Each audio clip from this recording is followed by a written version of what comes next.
भारत के एक छोटे से गांव में मीरा नाम की एक युवा लड़की रहती थी जो हर रात सितारों को देखकर उन्हें निहारती थी। हर नजर में वह ब्रह्मांड की खोज करने का सपना देखती थी, लेकिन उसकी दुनिया छोटी थी और उसके परिवार का मानना था कि उसके सपने उसके सामाजिक स्थिति के लिए बहुत बड़े। मीरा हर रात छोटी सी तेल की दीपक के नीचे मेहनत से पढ़ाई करती। सीमित संसाधनों के बावजूद वह अंतरिक्ष वैज्ञानिक बनने के अपने सपनों को छोड़ने को तैयार नहीं थी। उसके पिता, जो प्यार करने वाले थे, का मानना था कि ऐसी महत्वाकांक्षाएं उनके लिए बहुत बड़ी हैं। मेहनत से पढ़ाई करो, उन्होंने कहा, लेकिन याद रखो, हमारा जीवन सरल है। उसके माता पिता अक्सर उसे परिवार की सीमाओं की याद दिलाते थे। हम ऐसे बड़े सपनों का खर्च नहीं उठा सकते, उसकी माँ ने धीरे से कहा। मीरा की आंखों में आंसू थे और वह अपने परिवार की अपेक्षाओं और आर्थिक बाधाओं का बोझ महसूस करती थी। लेकिन उसके अंदर कुछ ऐसा था जो उसे हार नहीं मानने देता।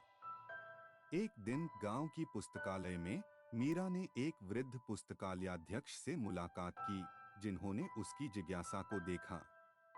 कभी भी किसी को मत बताने दो कि सपने बहुत बड़े हैं, उन्होंने कहा, उसे अंतरिक्ष अन्वेषण के बारे में एक किताब देते हुए। उस क्षण ने मीरा की आशा को फिर से जगाया। अपनी मेहनत के बावजूद मीरा एक महत्वपूर्ण परीक्षा में असफल हो गई। दिल टूटकर वह अपने घर के कदमों पर बैठ गई, बारिश को देखते हुए। शायद वे सही थे, उसने सोचा। उसके सपने आसमान की ऊंचाइयों की तरह दूर लगने लगे।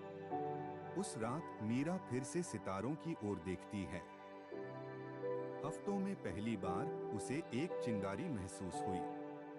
सितारे उसके लिए हार नहीं माने थे और उसने अपने लिए हार मानने का निर्णय नहीं किया।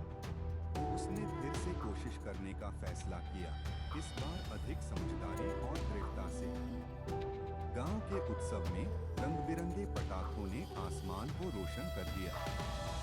जब भीड़ जश्न मना रही थी, मीरा को प्रेरणा का एक झोंका महसूस हुआ। उसका दिल तेजी से धड़कने लगा जब उसे एहसास हुआ कि उसके सपने सिर्फ उसके नहीं हैं, वे सभी युवा लड़कियों की उम्मीदें हैं जो अपनी परिस्थितियों से परे सपना देखने की हिम्मत रखती हैं। नए उत्साह के साथ मीरा ने ऑनलाइन एक गुरु को खोजा, एक भारतीय वैज्ञानिक जो उसे प्रोत्साहित किया। विफलता यात्रा का हिस्सा है, गुरु ने कहा। उनके मार्गदर्शन में मीरा ने पहले से अधिक मेहनत की और धीरे धीरे अपना आत्मविश्वास पुनः स्थापित किया। कई महीनों बाद मीरा ने अपनी परीक्षा अच्छे अंक से पास की। उसके माता पिता, जो कभी संदेह में थे, अब गर्व महसूस कर रहे थे। तुमने हमें यह दिखाया है कि क्या संभव है, उसके पिता ने कहा, उसे एक छोटी प्रतीकात्मक उपहार, एक कलम देते हुए। उसकी यात्रा खत्म नहीं हुई थी, लेकिन यह एक जीत थी।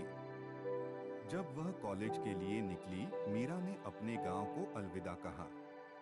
उसके माता-पिता प्लेटफार्म पर खड़े होकर गर्व से लहराते हैं, जैसे ट्रेन चल रही है। मीरा सितारों की ओर जा रही थी, लेकिन उसने अपने दिल में अपने गांव की रोशनी को संजोया हुआ था। सालों बाद मीरा एक रॉकेट लॉन्च स्थल पर खड़ी थी। जैसे ही उल्टी गिनती शुरू हुई, उसने जाना कि यह उसकी सभी मेहनत का निष्कर्ष था। जैसे ही रॉकेट आसमान में उड़ान भरता है, वैसे ही उसके सपने भी पृथ्वी की सीमाओं को तोड़ते हुए। उस रात सितारों की ओर देखते हुए मीरा मुस्कुराई। उसने उन्हें प्राप्त कर लिया, केवल अपने लिए नहीं, बल्कि उन सभी सपने देखने वालों के लिए जिन्होंने विश्वास किया कि वे कर सकते हैं। Moral of story. The light with in की कहानी का नैतिक है, सपने बड़े होते हैं, लेकिन उनका पीछा करना हमेशा संभव है, अगर आपके अंदर आत्मविश्वास और दृढ़ता हो। किसी भी परिस्थिति के बावजूद मेहनत और सही मार्गदर्शन से आप अपनी मंजिल तक पहुंच सकते हैं। इस कहानी में मीरा ने अपने सपनों का पीछा किया और असफलताओं के बावजूद हार नहीं मानी, जो यह दर्शाता है कि कठिनाइयों का सामना करते हुए भी अपने लक्ष्यों को प्राप्त करना संभव है।